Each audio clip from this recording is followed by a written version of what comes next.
Let me introduce you to your new go-to recipe for soft and chewy chocolate chip pumpkin cookies that can be made both gluten-free and vegan.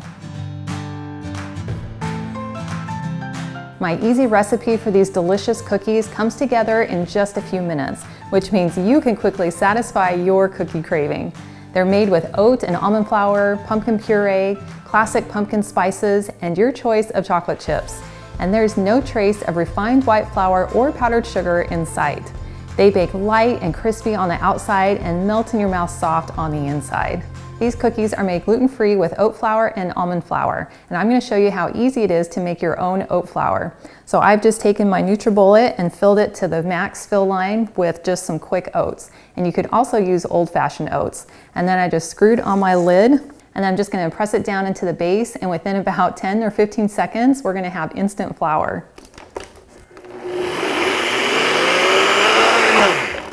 And then we instantly have this soft oat flour, and you can get the same result using an upright blender or a food processor. So in a large mixing bowl, I'm going to add 1.5 cups of our freshly ground oat flour.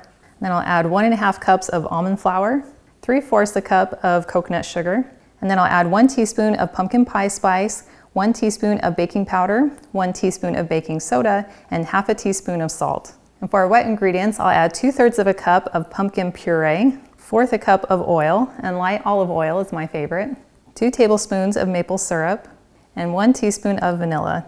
And then I'll just use my hand mixer and mix these together until well combined. Now we have this super simple cookie dough that smells absolutely amazing.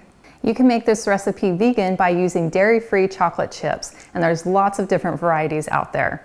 And there's 2 different methods for adding the chocolate chips to your batter, and I'm going to show you both. So first I'm going to divide my batter in half and then transfer some to a different bowl. So in this bowl I'm going to go ahead and just add 1/2 cup of the chocolate chips, and then I'll stir them right in.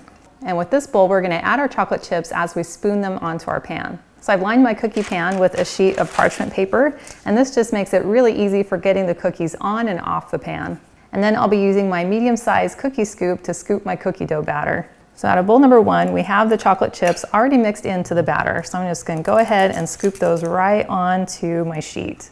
And these cookies are not going to spread very much, so you can place your cookies fairly close together. And then for method number 2, I'm going to go ahead and just take a small handful of chips, drop them right into my scoop, and then being careful not to dump them out, I'll fill my scoop up with some cookie dough, and then I'll just transfer that right onto my cookie sheet. And what I like about this method is that it puts all the chocolate chips on the top of the cookie where we can see them.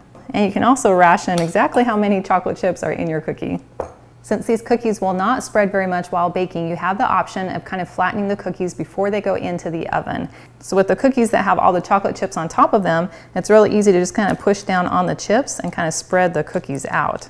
And for the cookies that have the chocolate chips already mixed in, you can just take a sheet of parchment paper, lay it over the top, and then press your cookie down, and then the parchment paper will pull right off without sticking.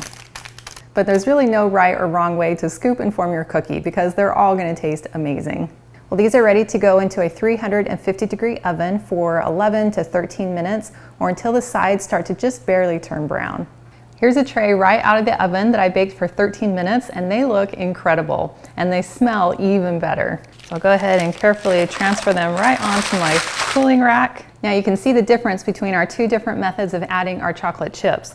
This row here had the chocolate chips mixed right into the batter and then scooped onto the tray, whereas this middle row, as well as these here, I added the chocolate chips to my scoop and then put in my batter and then put them onto my tray. And my preference is definitely having those chocolate chips on top because we eat with our eyes, and just seeing all those chocolate chips makes them even more satisfying. But I also really like how the cookies that have the chocolate chips mixed in have this really nice kind of cracks going through them that just looks really inviting.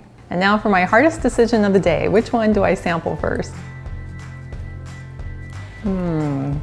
That is delicious. That is everything you want in a chocolate chip pumpkin cookie.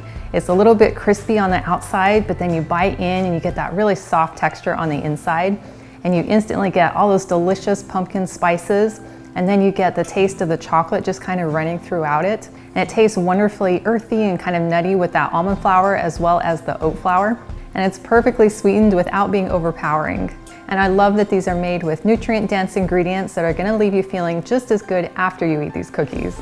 Well, thank you so much for hanging out with me today in my kitchen, and I've included a link to the full recipe in the video description below, and it's on my website, gentletummy.com. And I also invite you to like and subscribe to my channel. And if you know someone else who you think would love to have a gluten-free and vegan option for a pumpkin cookie, please share this video with them. And I cannot wait to have you hang out with me again in my kitchen next time.